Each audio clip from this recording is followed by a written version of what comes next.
ఉంది. నీ పేరులో ఏదో ప్రియమైన కైపుంది. నీ మాట వింటూనే ఏం తోచకుంది. నీ మీద ఆసేదో నన్ను నిలవనీకుంది. మతిపోయి నేనుంటే నువ్వు నవ్వుకుంటావు.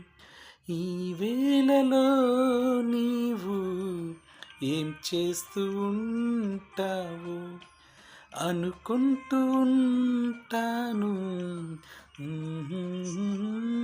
నేను. ఈ వేళలో నీవు ఏం చేస్తూ ఉంటావు అనుకుంటూ ఉంటాను.